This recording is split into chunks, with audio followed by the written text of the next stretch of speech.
श्रद्धेय सेठ जी के चरणों में प्रणाम, श्रद्धेय भाई जी के चरणों में प्रणाम, श्रद्धेय स्वामी जी महाराज के चरणों में प्रणाम, आप सभी को प्रणाम।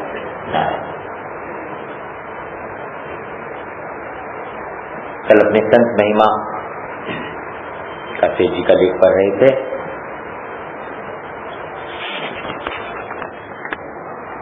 संतों की विशेषता, संतों की दया और संतों की प्राप्ति में, संत भाव की प्राप्ति में केवल और केवल भगवत कृपा ही कारण है। संत इतने दयालु हैं पर हम उनके दया को पहचानते नहीं हैं। वो अपना हित करना चाहते हैं, हम उनसे दूर भागते हैं। वो अपने को अपनाना चाहते हैं, हम उनसे दूर भागते हैं। कल अंत में वही दृष्टांत पढ़े थे कुत्ते का। हांडी की गर्दनी उसके गले में लटक रही है। कोई दयालु पुरुष उसे तोड़ने के लिए उसके पीछे लकड़ी लेकर जाता है। कुत्ता ये समझकर भागता है कि ये मुझे मारने आ रहा है, उससे दूर भागता है। वैसे ही संत जो संसारिक सुख भोग की आसक्ति हमारे अंदर संसार रूप में लटक रही है हमारे गले में, उसको हटाने के लिए, मिटाने के लिए हमारे पीछे भागते हैं और हम उससे दूर भागते हैं। संतों में समता, ऐसे महापुरुषों की दया ही नहीं, इनकी समता भी बड़ी अद्भुत होती है।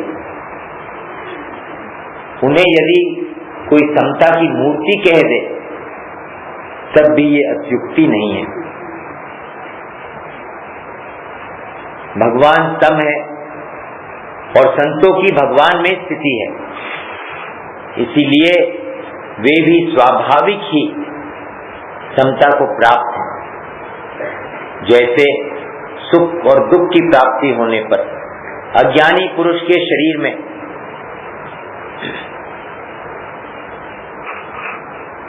जैसे सुख और दुख की प्राप्ति होने पर अज्ञानी पुरुष के शरीर में समता रहती है, वैसे ही संतों की चराचर सब जीवों में समता रहती है।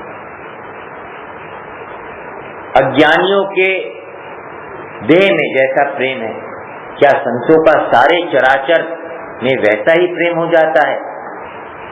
या संतों का जैसे देह में प्रेम नहीं है, वैसे क्या चराचर भूतों से उनका प्रेम हट जाता है? उनकी समता का स्वरूप क्या है? जैसे अज्ञानियों के देह में प्रेम होता है, क्या संतों के सारे शरीरों में वैसा प्रेम हो जाता है? या जैसे संतों के खुद के शरीर में प्रेम नहीं है, क्या चराचर सारे भूतों से उनका प्रेम वैसे हट जाता है? उनकी समता का स्वरूप क्या है? कृपा करके बतलाएं। उनकी समता वस्तुतः इतनी विलक्षण है कि उदाहरण के द्वारा वह समझाई नहीं जा सकती, क्योंकि अज्ञानी को देह में जैसा अहंकार रहता है, संत का संसार में वैसा अहंकार नहीं रहता। अगर अज्ञानी का दृष्टांत लें कि जैसा अज्ञानी को अपने शरीर में प्रेम होता है, वैसा ही संतों का सबके साथ प्रेम होता है। कोई उदाहरण ठीक नहीं बैठता, क्योंकि अज्ञानी को देह में अहंकार रहता है, परंतु संतों को संसार में वैसा अहंकार नहीं रहता। इसीलिए यह कहना नहीं बनता कि संत का अज्ञानियों की देह की भांति सब में प्रेम हो जाता है। सब में प्रेम का अभाव इसलिए नहीं बतलाया जा सकता कि अज्ञानी लोग अपने देह के स्वार्थ के लिए जहाँ दूसरे का अहित कर डालते हैं, वहाँ ये संत पुरुष दूसरों के हित के लिए हंसते हंसते अपने शरीर की बलि तक चढ़ा देते हैं। परंतु उनकी वह समता इतनी अद्भुत है कि दूसरों के हित के लिए शरीर का बलिदान करने पर भी उसमें कोई भी विषमता नहीं आ सकती। इसीलिए किसी भी उदाहरण के द्वारा इस समता का स्वरूप समझाना बहुत कठिन है। तथापि लोक और वेद में समझाने के लिए ऐसा ही कहा जाता है कि जैसे अज्ञानी को सुख दुख की प्राप्ति में सारे शरीर में समता होती है, वैसे ही संतों को भी सब जीवों के सुख और दुख की प्राप्ति में समता और अहंकार न होते हुए भी समता होती है। अर्थात जैसे अज्ञानी पुरुष अपने सुख दुख से सुखी और दुखी होता है, संजन ममता और अहंकार से रहित होने पर भी, अपने सुख दुख से सुखी दुखी से प्रतीत न होने पर भी दूसरे समस्त जीवों के सुख और दुख में सुखी और दुखी से प्रतीत होते हैं। ऐसी स्थिति मनुष्य को प्रतिपक्ष भावना से प्राप्त होती है। यानी अज्ञानी पुरुष जैसे अपनी देह में अहम भावना और दूसरों में पर भावना करते हैं, इससे विपरीत दूसरों में आत्म भावना और अपने शरीर में पर की सी भावना करने का नाम प्रतिपक्ष यानी उल्टी भावना है। बहुत से लोग संतों की समदृष्टि के रहस्य को न जानकर समदृष्टि संबंधी शास्त्र वाक्यों को उनका दुरुपयोग करते हैं। जैसे गीता जी में भगवान ने क्या कहा है कि ज्ञानी जन विद्या और विनय युक्त ब्राह्मण में तथा गौ हाथी कुत्ते और चांडाल में सब में समदर्शी ही होते हैं। इसका दुरुपयोग क्या हो गया, यहाँ पे समदर्शी के बदले में आज लोग इस श्लोक का अर्थ समवर्ती लेने लग गए। इसका उल्टा अर्थ करते हुए लोग कहते हैं कि सब चीज में खान पान आदि व्यवहार में भी समता आनी चाहिए, सम व्यवहार करना ही समदर्शन है। परंतु ऐसा सम व्यवहार न तो संभव है, न आवश्यक है और न भगवान के कथन का ये उद्देश्य या अभिप्राय ही है। क्योंकि हाथी सवारी के योग्य है, कुत्ता सवारी के योग्य नहीं है। गौ का दूध सेवन करने योग्य है, कुत्ता और हथनी का नहीं। इन सबके खाद्य, व्यवहार, स्वरूप, आकृति, जाति और गुण एक दूसरे से अत्यंत विलक्षण अलग हैं और भिन्न होने के कारण इन सब में समान व्यवहार हो ही नहीं सकता और ना ही करना ही चाहिए। न करने के लिए और ना ही करने के लिए कोई कह ही सकता है। जैसे अपने लिए सुख और सुख के साधन की प्राप्ति और दुख के साधन की निवृत्ति के लिए प्रयत्न किया जाता है, वैसे ही सब में एक ही आत्मा सम रूप से स्थित है।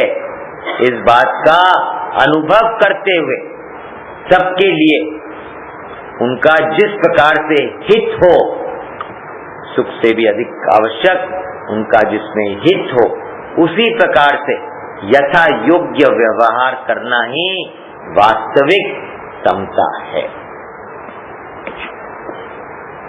स्वामी बहुत बार कहते हैं कि सम व्यवहार कौन करता है, केवल काल करता है। तो अगर हम सम व्यवहार करने लग जाएंगे तो प्रलय आ जाएगा।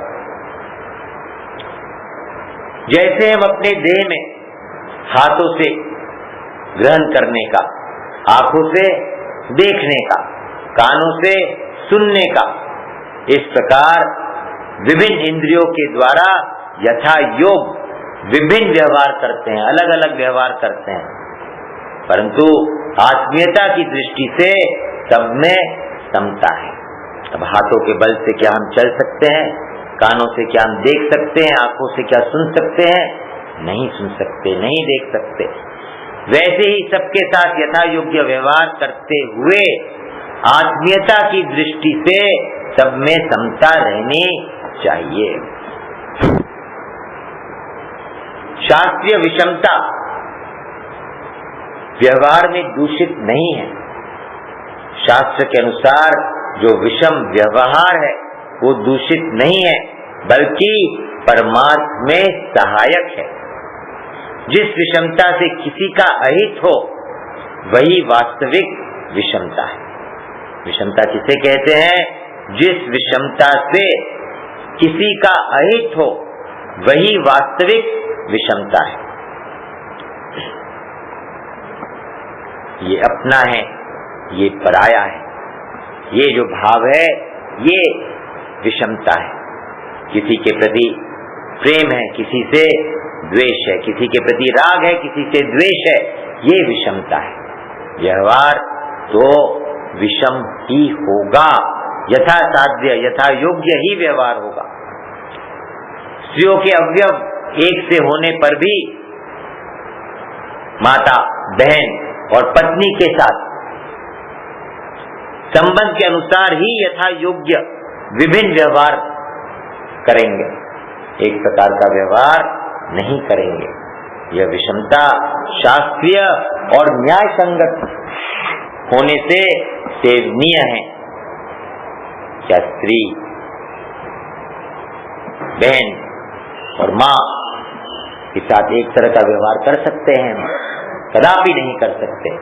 इतना ही नहीं, परम पूजनीय माता में पूज्य भाव होने पर भी रजस्वला या प्रसव की स्थिति में हम उसका स्पर्श नहीं करते। करने पर स्नान करने की विधि है, परम पूजनीय होने पर भी ये व्यवहार में अंतर है। ऐसी विषमता वस्तुतः विषमता नहीं है, क्योंकि अभी बताया गया विषमता कौन सी दूषित है? जिसमें दूसरे का अहित है। जिस विषमता में किसी का अहित हो वही वास्तविक विषमता है। और वास्तविक समता क्या है? जिस प्रकार से उसका हित हो उसी प्रकार उसके साथ यथा योग्य व्यवहार करना, ये वास्तविक समता है। इसके मानने में लाभ है और न मानने में हानि। किसकी हानि? दोनों की हानि। जो व्यवहार ऐसा कर रहा है और जिसके प्रति करा जा रहा है, दोनों की ही हानि है। घर में कुत्ते को रोटी देते हैं, गाय को घास देते हैं, बीमार को दवा दी जाती है, तो यहाँ पे भी व्यवहार एक प्रकार का कीजिए। सभी को घास दीजिए, सभी को दवा दीजिए या सभी को रोटी दीजिए, संभव नहीं है, समान नहीं दी जाती। ये विषमता विषमता नहीं है। जैसे कोई भी अपने आत्मा का जानबूझकर अहित नहीं करता, उसे दुख नहीं देता, अपना कल्याण चाहता है, सुख तथा कल्याण के लिए चेष्टा करता है, इसी प्रकार किसी को भी दुख न पहुंचाकर, अहित न चाहकर सबका कल्याण चाहना और सुख पहुंचाने की चेष्टा करना ही समता है। फिर व्यवहार में यथा योग्य कितनी ही विषमता क्यों न हो, वो वास्तव में फिर विषमता नहीं है। विद्या विनय संपन्ने ब्राह्मणे गविहस्तिनी शुनि चैव स्वपाके च पंडिता समदर्शिनः वर्तिनः नहीं। मान लीजिए हमसे कोई मित्रता करता है और दूसरा कोई वैर करता है, उन दोनों के न्याय का भार प्राप्त हो जाए तो हमें उन दोनों के न्याय का भार प्राप्त हो जाए तो हमें पक्षपात रहित होकर न्याय करना चाहिए, बल्कि कहीं अपने मित्र को समझाकर उसकी सम्मति से शत्रुता रखने वाले का कुछ पक्ष भी कर लें तो वह भी विषमता नहीं है, वह भी समता है। अनुकूल हितकर पदार्थ के प्राप्त होने पर सबके लिए समभाव से विभाग करना चाहिए।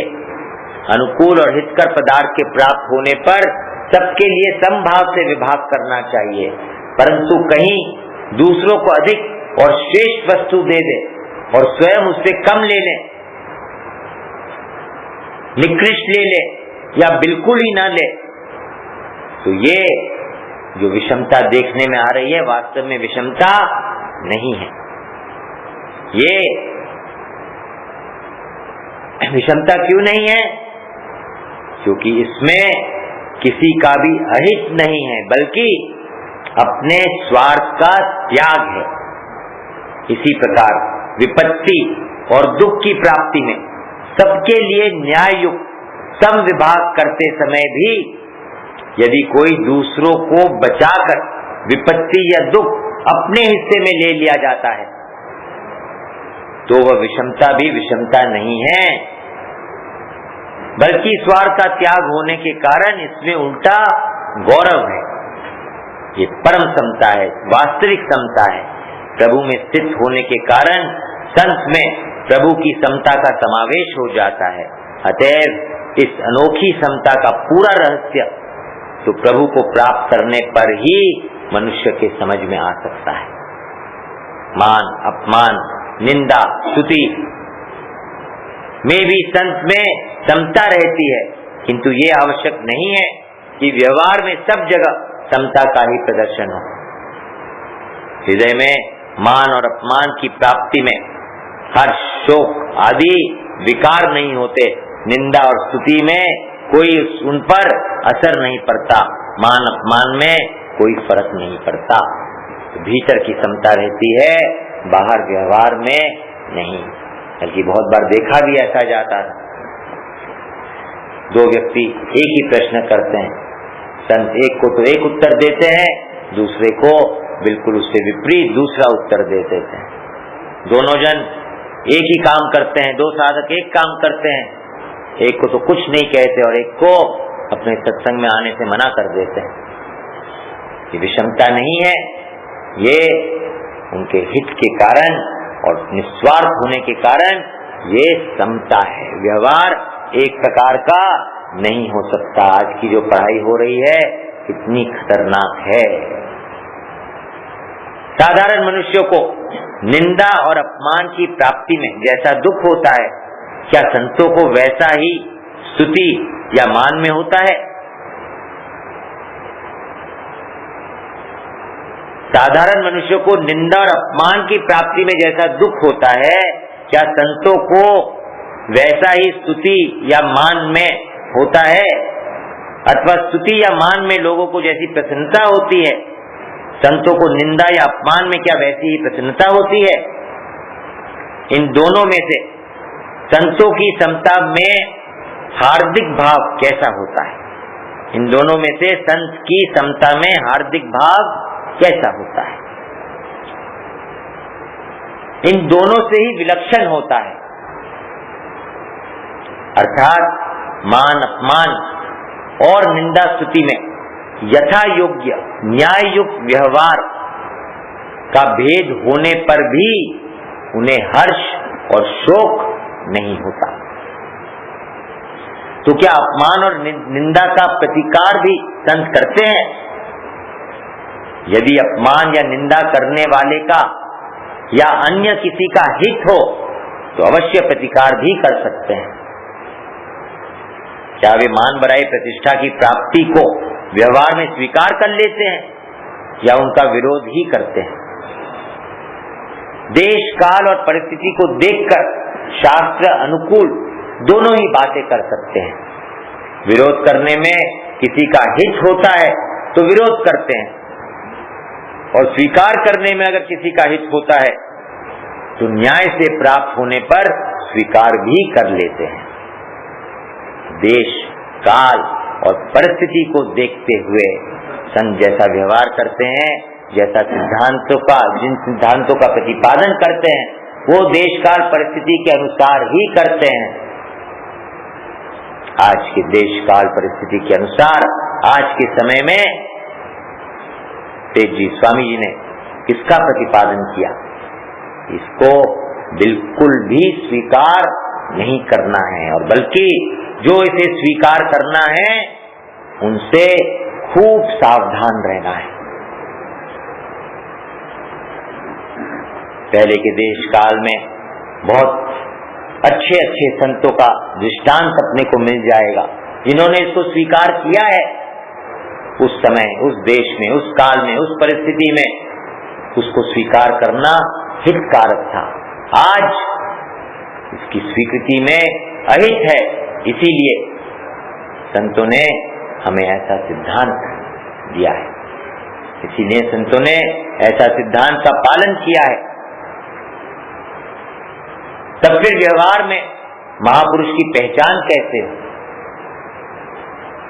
व्यवहार की क्रिया से महापुरुष को पहचानना बहुत कठिन है। इतना ही जान सकते हैं कि ये अच्छे पुरुष हैं। फिर चाहे वे सिद्ध हो या साधक, दोनों को ही संत मानने में कोई आपत्ति नहीं है, क्योंकि साधक भी तो सिद्ध संत बनने वाला है, उसी का अनुकरण करता है। वस्तुतः जिसका व्यवहार सत्य है वही संत है। लाभ हानि जय पराजय में भी संत की विलक्षण समता होती है। जैसे मान बढ़ाई निंदा स्तुति में, मान अपमान निंदा स्तुति में एक विलक्षण स्थिति होती है, वैसे ही लाभ हानि जय पराजय में भी संत की विलक्षण समता रहती है। साधारण मनुष्यों को जैसे लाभ और जय में प्रीति और प्रसन्नता होती है, तो क्या संत को इसके विपरीत हानि और पराजय में प्रसन्नता होती है? अथवा साधारण मनुष्यों को जैसे हानि प्राप्ति में द्वेष, घृणा, भय, शोक आदि होते हैं, तो क्या संत को लाभ और जय में द्वेष, घृणा, भय और शोक आदि होते हैं? नहीं। जैसे पहले उत्तर दिया था, उनकी समता इन सबसे विलक्षण है, क्योंकि वे हर शोक, राग, द्वेष आदि समस्त विकारों से सर्वथा रहित होते हैं।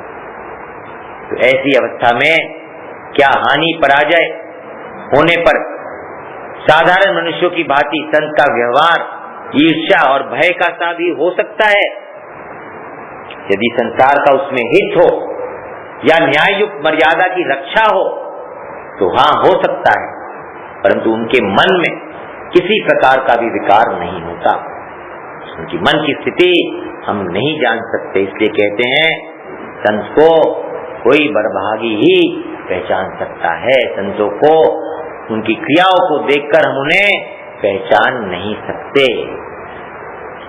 जो कुछ भी बाहरी क्रिया होती है वह पहले मन में आती है, बिना मन में आए बाहरी क्रिया होनी संभव ही कैसे है? जो आप उत्तर दे रहे हैं कि बाहर का व्यवहार तो न्याय युक्त और मर्यादा की रक्षा और हितकारक होती है, पर मन में किसी प्रकार का भी विकार नहीं होता। तो अगर मन में किसी प्रकार का विकार नहीं है तो उसके विपरीत क्रिया होनी संभव कैसे है? नाटक के पात्रों में जैसे सभी प्रकार के बाहरी व्यवहार होते हैं, परंतु उनके मन में अभिनय बुद्धि के अतिरिक्त कोई वास्तविकता नहीं होती। वे जानते हैं कि हम अभिनय कर रहे हैं, हम वास्तव में ये नहीं है। इसी प्रकार संतों के द्वारा नाटकवत बाहरी व्यवहार होने पर भी उनके मन में वस्तुतः कोई भी विकार नहीं होता। इसी प्रकार शीत, उष्ण, सुख, दुख, प्रिय, अप्रिय सभी पदार्थों के संबंध में उनका समभाव रहता है। चाहे धन मिले, चाहे धन चला जाए, पदार्थ मिले कि पदार्थों का नाश हो जाए, सब में एक अखंड नित्य भगवत स्वरूप समता सदा सर्वदा सर्वत्र बनी रहती है। बहुनाम जन्म नामन्ते ज्ञानवान प्रपद्यते वासुदेव सर्वमिति स महात्मा सुदुर्लभ यो माम पश्यति सर्वत्र। सब में वो भगवान को ही देखता है, भगवान के तत्व को जान जाता है कि वास्तव में भगवान के सिवाय न कुछ था, न कुछ है, न कुछ होगा, न कुछ होना संभव ही है। उसकी सब में, हर एक क्रिया में, हर एक पदार्थ में, हर एक वस्तु में, हर एक व्यक्ति में, हर एक अवस्था में समदृष्टि हो जाती है और समदृष्टि रखते हुए यथा योग्य या विषमता पूर्वक व्यवहार करता है। व्यवहार में समता नहीं आती, समता पूर्वक व्यवहार नहीं करता है, यथा योग्य हित की दृष्टि से सर्वभूत हिते रता। संतों में प्रेम भाव कैसा है? संतों में विशुद्ध विश्व प्रेम। संत में केवल समता ही नहीं, समता के साथ साथ समस्त विश्व में हेतु और अहंकार रहित, समस्त विश्व में हेतु और अहंकार रहित अलौकिक विशुद्ध प्रेम भी होता है।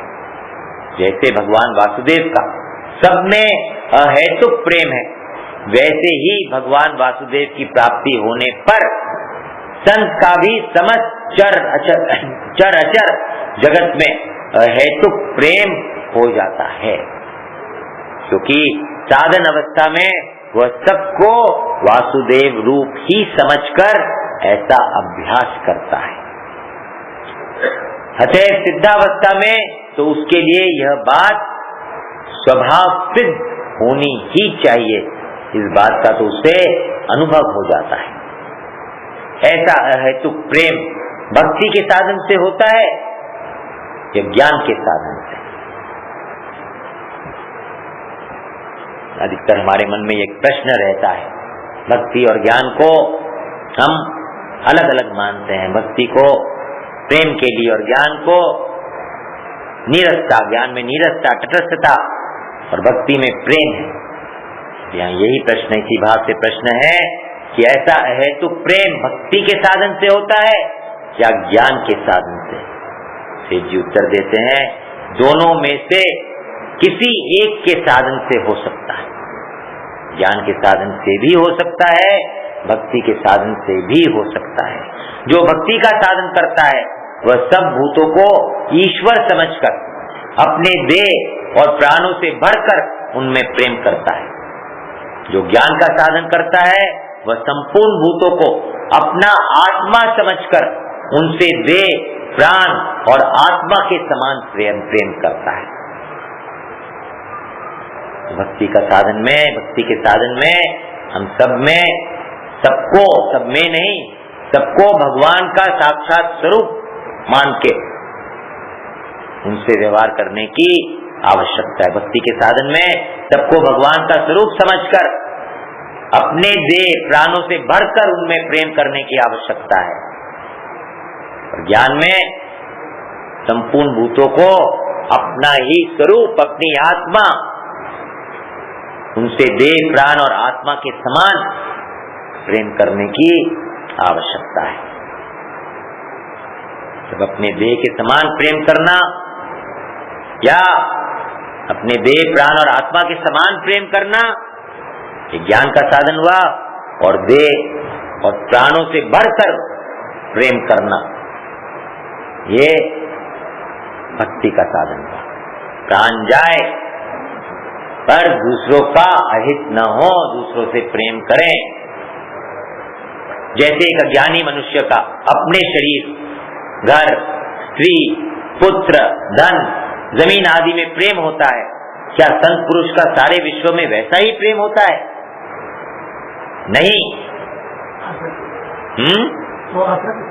वहां पे आसक्ति है, तो वहां क्या संत का पूरे विश्व भर में, अगर पूरे विश्व भर में है तो वहां क्या आसक्ति होगी? नहीं। पर यहाँ पे नहीं करके क्या कह रहे हैं? जो पहले के दो प्रश्न में जैसा उत्तर दिया वही यहाँ पे भी है। नहीं, इससे अत्यंत विलक्षण होता है। उसकी जितनी आसक्ति है, अगर हम आसक्ति कह रहे हैं तो उससे कई गुना अधिक विलक्षण आसक्ति होती है। अज्ञानी मनुष्य तो शरीर, घर, स्त्री, पुत्र आदि के लिए नीति, धर्म, न्याय, ईश्वर और परोपकार तक का त्याग कर देता है, कर सकता है, तथा अपने देह प्राण की रक्षा के लिए वो सब कुछ का त्याग कर सकता है, स्त्री, पुत्र, धन आदि का त्याग कर सकता है। परंतु संत नीति, धर्म, न्याय, ईश्वर और विश्व के लिए केवल स्त्री, पुत्र, धन का ही नहीं, अपने स्वयं के शरीर, अपने शरीर का भी त्याग कर सकता है। वे विश्व की रक्षा के लिए पृथ्वी का, पृथ्वी की रक्षा के लिए द्वीप का, द्वीप की रक्षा के लिए ग्राम का, ग्राम के लिए कुटुंब का, कुटुंब के लिए कुटुंब और उपर्युक्त सबके हित के लिए अपने प्राणों का आनंद पूर्वक त्याग कर देता है। फिर धर्म, ईश्वर और समस्त विश्व के लिए त्याग करना तो उनके लिए कौन सी बड़ी बात है?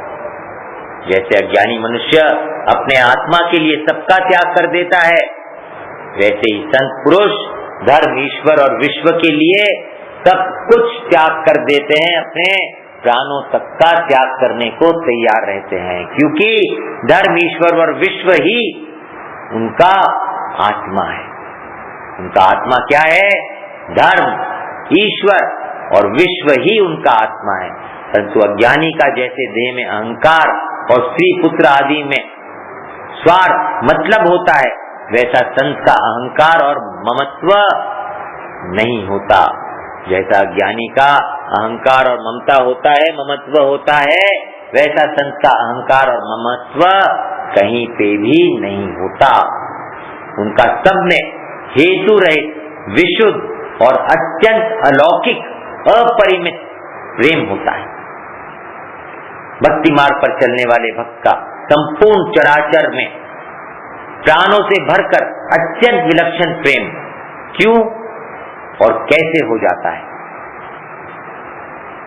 भक्ति मार्ग के साधन के लिए कृष्ण जी ने कहा कि संपूर्ण भूतों को ईश्वर समझकर देह और प्राणों से बढ़कर उसमें प्रेम करता है वो। तो ये क्यों और कैसे हो जाता है? इसलिए होता है कि वे सारे विश्व को अपने इष्ट देव का साक्षात स्वरूप समझता है। सो अनन्य जाके अति मटी न चरही हनुमंत, मैं सेवक सचराचर रूप स्वामी भगवन। वे भक्त समस्त विश्व के लिए अपने तन, मन, धन को न्यौछावर किया कर रखते हैं।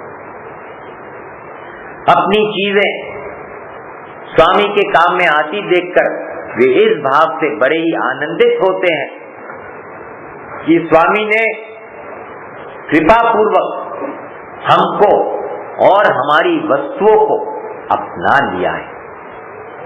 भक्त अपना यह ध्येय समझता है कि हमारी सब चीजें भगवान की ही है, इसलिए उन्हीं की सेवा में लगनी चाहिए। तन, मन, धन, बुद्धि, योग्यता, बल, सामर्थ्य, पद, जो कुछ भी है सब केवल भगवान की और भगवान के लिए ही। तो उनके काम करने में ही, उनकी सेवा में ही लगनी चाहिए। परंतु जब तक भगवान उनको काम में नहीं लाते, तब तक भगवान ने उसको स्वीकार कर लिया, ऐसा भक्त समझता नहीं है। और जब तक भगवान ने स्वीकार नहीं किया, तब तक वह अपने ध्येय की सिद्धि नहीं मानता। परंतु जब वे वस्तुएं प्रसन्नता पूर्वक विश्व रूप भगवान के काम में आ जाती है, भगवान जो स्वीकार करते हैं, किस रूप में स्वीकार करते हैं? विश्व रूप भगवान के रूप में स्वीकार करते हैं। क्योंकि जैसे स्वामी जी ने कहा कि कोई भी क्रिया स्वयं तक, आत्मा तक पहुंचती ही नहीं। कहाँ तक पहुंचती है? संसार तक ही पहुंचती है। स्वयं आत्मा और परमात्मा एक जाति की है, उस जाति तक कोई भी क्रिया पहुंचती है क्या? उस जाति तक कोई भी क्रिया नहीं पहुंचती। पर जब क्रिया हम भगवत भाव से कर रहे हैं, तो भगवान कहते हैं कि मैं उसे साकार रूप में प्रेम पूर्वक भक्त मेरे को क्रिया अर्पण करता है, मैं उसे ग्रहण करता हूं। तो किस रूप में ग्रहण करेंगे? विश्व रूप में ग्रहण करेंगे। ये जो विश्व रूप है, इसलिए शास्त्रों में कहा है कि ये भगवान का पहला अवतार है। वे वस्तुएं प्रसन्नता पूर्वक विश्व रूप भगवान के काम में आ जाती है, तब वह अपने ध्येय की सिद्धि समझकर परम प्रसन्न होता है। विश्व रूप भगवान की प्रसन्नता में ही उसकी प्रसन्नता है। इसीलिए वह अपने प्राणों से भरकर समस्त चराचर विश्व में प्रेम करता है। यदि कहा जाए कि फिर उसका प्रेम हेतु रहित और विशुद्ध कैसे माना जा सकता है, जबकि वह अपने इष्ट को संतुष्ट और प्रसन्न करने के हेतु से प्रेम करता है? तो इसका उत्तर यही है कि यह हेतु वस्तुतः हेतु नहीं है, परंतु पवित्र भाव है। ये वास्तव में हमारा वास्तविक उद्देश्य है। यही मनुष्य का परम लक्ष्य होना चाहिए। क्या? कि अपने इष्ट को संतुष्ट और प्रसन्न करने, यही हमारा मनुष्य जीवन का परम लक्ष्य होना चाहिए। हमारे इष्ट की प्राप्ति, हमारा कल्याण, हमारा उद्धार, सुख और दुख से ऊंचा उठना, ये हमारा वास्तविक परम लक्ष्य नहीं है। हमारा परम लक्ष्य तो यही है कि हम अपने इष्ट को संतुष्ट करें, प्रसन्न करें, उनकी आवश्यकता की पूर्ति करें, उनको निहाल कर दें, उनकी रक्षा करें, उनसे प्रेम करें। जो प्रेम अपने व्यक्तिगत स्वार्थ को लेकर होता है वही कलंकित और दूषित है। आज हम प्रेम चाहते हैं, प्रेम लेना चाहते हैं, प्रेम लेने की वस्तु नहीं है, प्रेम देने की वस्तु है। और प्रेम लेने वाला कौन है? प्रेम के भोक्ता कौन है? केवल और केवल भगवान ही है। सच्चा प्रेम दूसरा कोई कर सकता ही नहीं। परंतु जब दूसरे के हित के लिए किए जाने वाला प्रेम भी पवित्र माना जाता है, तब दूसरे सबको साक्षात भगवान का स्वरूप समझकर उनसे प्रेम करना तो परम पवित्र प्रेम है। दूसरे के हित के लिए किए जाने वाला जो कर्म है वो प्रेम भी पवित्र माना जाता है। तो जब हम दूसरे को साक्षात भगवान का स्वरूप समझकर उनसे प्रेम करते हैं तो वो तो परम पवित्र प्रेम है। ज्ञान के मार्ग में चलने वाले का देह, प्राण और आत्मा के समान प्रेम क्यों और कैसे हो जाता है? ये तो भक्ति की बात कही, अब ज्ञान की दृष्टि से कृपा करके समझाए। ज्ञान के मार्ग में चलने वाला सबके आत्मा को अपना ही आत्मा समझता है। समझता क्या है? अनुभव करता है। सर्वव्यापी अनंत चेतन में एक ही भाव से सिद्धि रूप योग से युक्त हुए आत्मा वाला तथा सब में समभाव से देखने वाला योगी आत्मा को संपूर्ण भूतों में बर्फ में जल के सदृश व्यापक देखता है और संपूर्ण भूतों को आत्मा में देखता है। सर्वभूतः समात्मानम सर्वभूतानि चात्मनि ईक्षते योग युक्तात्मा सर्वत्र समदर्शनः। जब सबको वह आत्मा ही समझता है तब सारे विश्व में आत्मा के सदृश उसका प्रेम होना युक्ति युक्त ही है। उसे अनुभव हो जाता है कि आत्मा एक ही है। सारे शरीरों में जो आत्मा है वो एक ही है। चर अचर सब में आत्मा है, केवल प्राणियों नहीं, जीव मात्र। इसीलिए जैसे देह को आत्मा मानने वाला अज्ञानी अपने ही हित में रत रहता है, अपना किसी भी कारण से अहित नहीं करता, वैसे ही संत पुरुष संपूर्ण भूतों के हित में रत रहते हैं। और ऐसे सर्वभूत हित में रत ज्ञान मार्गी साधक ही निर्गुण परमात्मा को प्राप्त होते हैं। ये त्वक्षरम अनिर्देश्य मव्यक्तम पर्युपासते सर्वत्र गमचिंत्यम च कूटस्थमचलम ध्रुवम सन्नियम्येन्द्रिय ग्रामम सर्वत्र समबुद्धय ते प्राप्नुवन्ति मामेव सर्वभूत हिते रता। जो पुरुष इंद्रियों के समुदाय को भली प्रकार वश में करके मन और बुद्धि से परे सर्वव्यापी अकथनीय स्वरूप और सदा एक रस रहने वाले नित्य अचल निराकार अविनाशी सच्चिदानंद घन ब्रह्म को निरंतर एक ही भाव से ध्यान करते हुए भजते हैं, वे संपूर्ण भूतों के हित में रत और सब में समान भाव वाले योगी मुझको ही प्राप्त होते हैं। परंतु जैसे अज्ञानी मनुष्य का देह में अहंकार, अभिमान, ममता और आसक्ति होती है, वैसे संत का विश्व में अहंकार, अभिमान, ममता और आसक्ति नहीं होती। अहंकार, अभिमान, ममता और आसक्ति जब हम अपने को उस विश्व से अलग मान लेते हैं, जब हम एक देश में स्थित होते हैं, एक शरीर में अपने को स्थित मानते हैं, तब ये विकार आते हैं। उनका विश्व प्रेम विशुद्ध ज्ञान पूर्ण होता है। सीखा हुआ ज्ञान नहीं, अनुभव का ज्ञान होता है। अहंकार, अभिमान, ममता, आसक्ति आदि दोषों को लेकर अथवा व्यक्तिगत स्वार्थवश जो प्रेम होता है वह विशुद्ध नहीं है, वह तो दूषित समझा जाता है। क्षणभंगुर, नाशवान, दृश्य पदार्थों को सत्य मानकर उनके संबंध से होने वाले भ्रमजन्य सुख को सुख मानकर उनमें प्रेम करना, ये अज्ञान पूर्ण प्रेम है। ये दोनों बातें संत में नहीं होती। इसीलिए उस ज्ञानी संत का प्रेम विशुद्ध और ज्ञान पूर्ण होता है।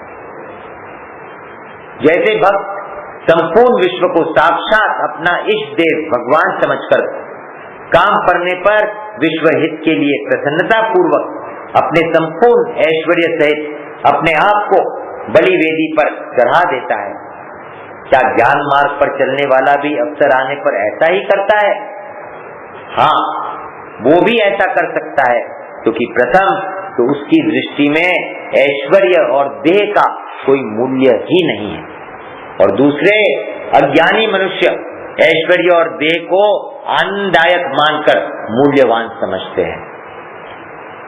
अतएव इनकी दृष्टि से उन्हें सुख पहुंचाने के लिए ज्ञानी पुरुष ऐश्वर्य और देह का त्याग कर दे, इसमें तो आश्चर्य और शंका की कोई बात ही नहीं है। ज्ञान मार्ग पर चलने वाला पुरुष समस्त चराचर विश्व को अपने चिन्मय आत्म रूप से ही अनुभव करता है, अपने को ही संपूर्ण चराचर विश्व में व्याप्त देखता है। अतएव उसका सबके साथ आत्मवत व्यवहार होता है। वो अपनी ही आत्मा के जैसे, स्वयं के जैसे, खुद के साथ जैसा व्यवहार करता है वैसा ही व्यवहार पूरी विश्व के साथ करता है। जैसे किसी समय अपने ही दांतों से जीभ के कट जाने पर कोई भी मनुष्य दांतों को दंड नहीं देना चाहता है, पर जानता है कि दांत और जीभ दोनों मेरे ही हैं। मेरे क्या है? अपना ही स्वरूप मानता है, अपना ही अंग है, अपने ही है। जीभ में तो तकलीफ है ही, दांतों में और तकलीफ क्यों उत्पन्न की जाए? इसी प्रकार ज्ञान मार्गी संत सबको अपना आत्मा समझने के कारण किसी के द्वारा अनिष्ट किए जाने पर भी उसे दंड देने की भावना तक नहीं कर सकते। कभी कभी यदि ऐसी कोई बात देखी जाती है तो उसका हेतु भी आत्म प्रेम, आत्मोपम प्रेम ही होता है। जैसे अपने दूसरे अच्छे अंगों की रक्षा के लिए मनुष्य समझ बूझकर सड़े हुए अंग को कटवा देने में अपना हित समझता है, इसी प्रकार संतों के द्वारा भी विश्व हितार्थ स्वाभाविक ही कभी कभी ऐसी क्रिया होती हुई देखी जा सकती है। दृष्टांत से अच्छे से समझ में आ जाता है। ये तो मन में एक शंका उठ रही थी कि संत अपना ही अंग के प्रति हित की भावना से भी विपरीत व्यवहार कैसे कर सकते हैं? ऐसे कर सकते हैं, अगर किसी अंग से दूसरे अंगों का नुकसान हो तो वो अंग को कटवा भी दिया जाता है।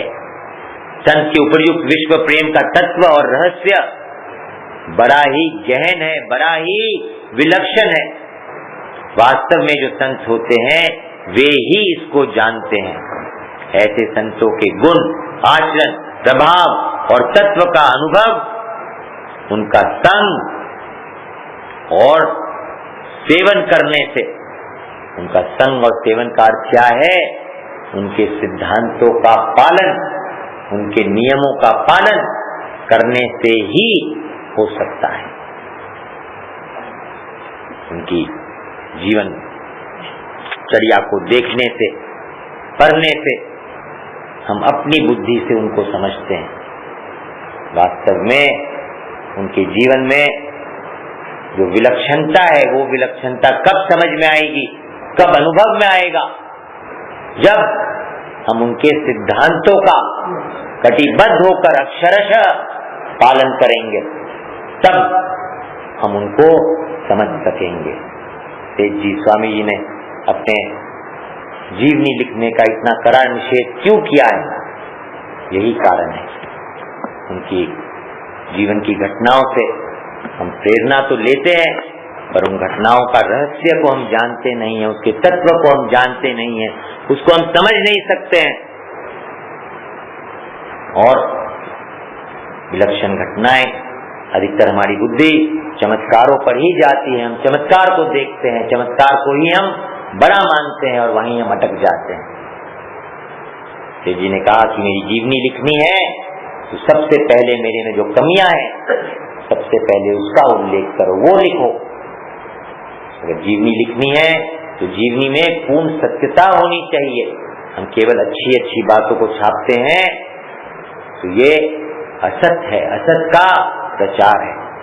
इन कारणों से संतों ने इसका निषेध किया है, मना किया है।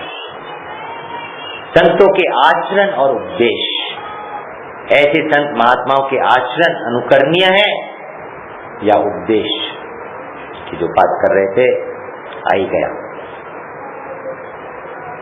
ऐसे संत महात्माओं के, सच्चे संत महात्माओं के आचरण और उपदेश दोनों ही अनुकरणीय है।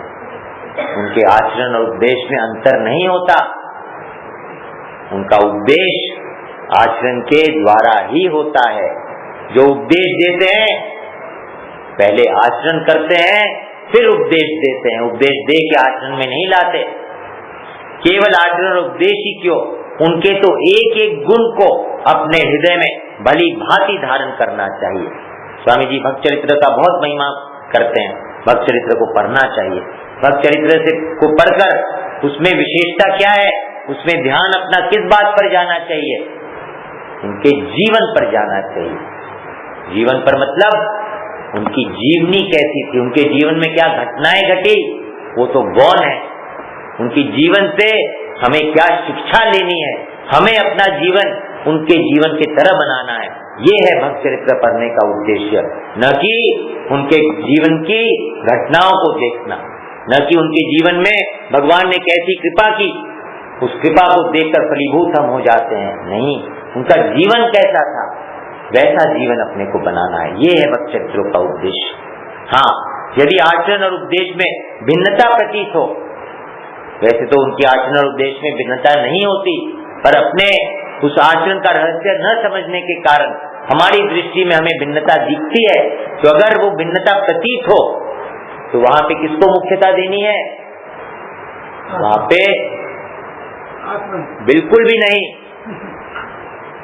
वहां पे उपदेश को मुख्यता देनी है, क्योंकि आचरण को हम समझ नहीं पा रहे हैं। आज के दिन राम जी ने आचरण किया, कृष्ण भगवान ने भी आचरण किया, कृष्ण भगवान ने उपदेश भी दिया। तो कृष्ण भगवान का आचरण अनुकरणीय है कि उपदेश? वैसे ही संत महात्माओं के उपदेश और आचरण में अगर अपने को भिन्नता प्रतीत हो तो वहां पे उपदेश अनुकरणीय है, उपदेश को मुख्यता देनी चाहिए। प्रधान उपदेश है। यद्यपि महापुरुषों के आचरण शास्त्र के अनुकूल ही होते हैं और शास्त्र अनुकूल ही वे उपदेश और आदेश करते हैं, परंतु उन पुरुषों के तत्व और रहस्य को न जानने के कारण जो जो आचरण शास्त्र के अनुकूल न प्रतीत हो उनका अनुकरण नहीं करना चाहिए। वो किस भाव से, किस उद्देश्य से, कब क्या आचरण करते हैं हम समझ नहीं सकते। इसीलिए वहां पे उपदेश ही अनुकरणीय है। यद्यपि उन महापुरुषों के लिए कुछ भी कर्तव्य नहीं है, तथापि स्वाभाविक ही वे लोगों पर दया कर लोकहित के लिए शास्त्र अनुकूल आचरण करते हैं। उनसे शास्त्र विपरीत आचरण होने का तो कोई कारण ही नहीं है, परंतु शास्त्र के अनुकूल जितने कर्म होने चाहिए उनमें स्वाभाविक, उनमें स्वभाव की उपरामता के कारण अथवा शरीर का बाह्य ज्ञान न रहने के कारण या और किसी विशेष कारण से उनमें कमी प्रतीत हो तो उनको इसके लिए कोई बाध्य भी नहीं कर सकता, क्योंकि वे विधि और निषेध रूप शास्त्र से पार पहुंच चुके हैं। उन पर ये ग्रहण करो या ये त्याग करो इस प्रकार का शासन कोई भी नहीं कर सकता। उनके गुण और आचरण ही सदाचार है। उनकी वाणी, उपदेश, आदेश ही वेद वाणी है। उनकी वाणी, उपदेश, आदेश ही वेद वाणी है। फिर उनके लिए विधान करने वाला कौन है? अतएव उनके द्वारा होने वाले आचरण सर्वथा अनुकरणीय ही है। तथापि जिस आचरण में संदेह हो, ये हमारी बुद्धि की कमी है, जो शास्त्र के विपरीत हमें प्रतीत होता हो, जहां पे उपदेश और आचरण में भिन्नता प्रतीत होती हो, उसके लिए या तो उन्हीं पुरुषों से पूछकर अपना संदेह मिटा लेना चाहिए, अथवा उस आचरण को छोड़कर जो शास्त्र अनुकूल प्रतीत हो उन्हीं के अनुसार आचरण करना चाहिए। जो सच्चे अच्छे संत होते हैं ये बात बारंबार अपने को कहेंगे भी कि मेरी बातों में भी, वहां तो उपदेश के लिए भी कहते हैं संत कि उपदेश में भी, बातों में भी जो बात आपको शास्त्र अनुकूल लगे, जो बात आपको सही लगे, ठीक लगे, उसको तो आप ग्रहण कीजिए। जो बात आपको गलत लगे उसको त्याग दीजिए, उसको मेरी भूल मान लीजिए। इतने विनम्र होके, इतने नीचे उतर के अपने लिए कहते हैं वो कि मेरी भूल मान के उसे वो छोड़ दीजिए। जो शास्त्र अनुकूल लगे, जो सही लगे, उसको शास्त्रों की बात मानकर ग्रहण कर लीजिए। जब ऐसे महापुरुषों पर विधि निषेध शास्त्र का कोई शासन ही नहीं है, तब वे कर्मों का आचरण करते ही क्यों है? क्यों करते हैं? केवल लोगों पर दया करके, लोक हित के लिए करते हैं। स्वयं भगवान वासुदेव भी अवतार लेकर लोक हितार्थ कर्म का आचरण करते हैं। संत को करने के लिए भी कहते हैं, आज्ञा देते हैं।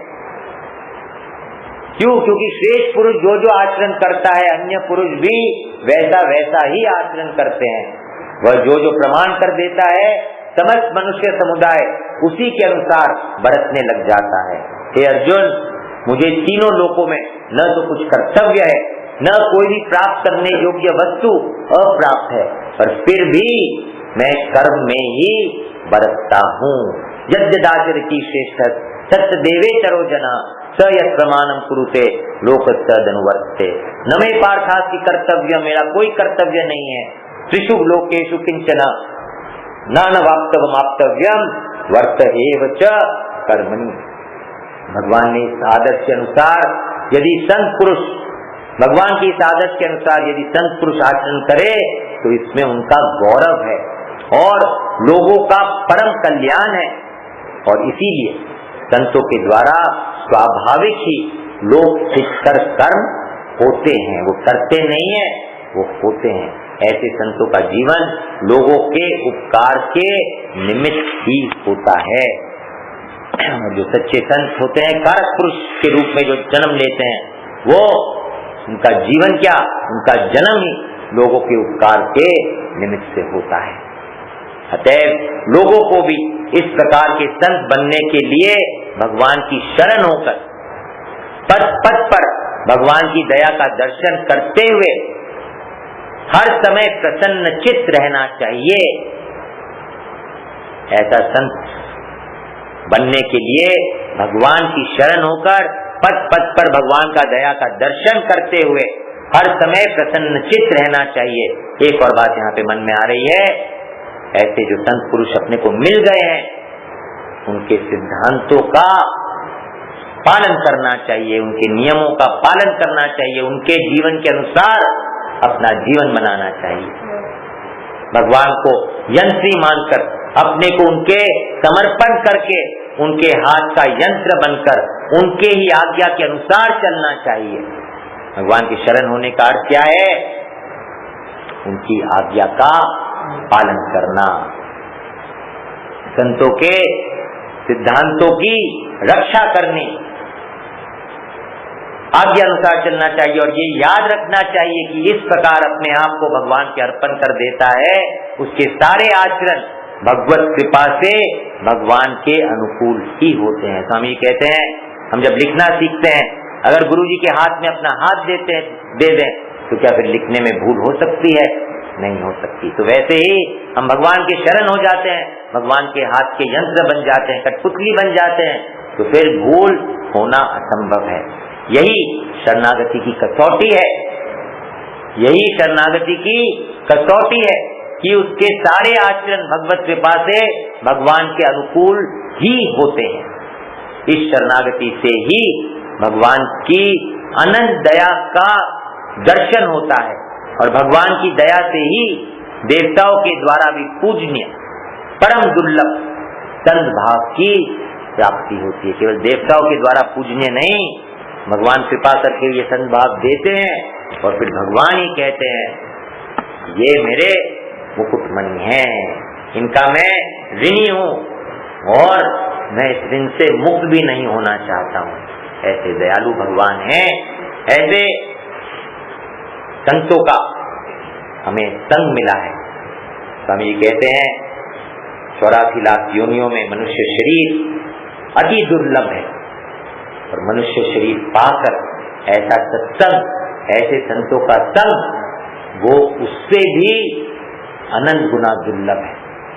हमारे पर कितनी कितनी विशेष कृपा हुई है जिसका हम कल्पना भी नहीं कर सकते। ऐसी कृपा होने पर भी अगर हम इससे लाभ नहीं उठा रहे हैं, जो हमारा कर्तव्य है, जो हमें अवश्य करना चाहिए, वो हम नहीं कर रहे हैं, तो हम कितना बड़ा अपराध कर रहे हैं, कितना अन्याय कर रहे हैं। इस पर हमें सबको विचार करने की बड़ी आवश्यकता है। राम राम राम राम राम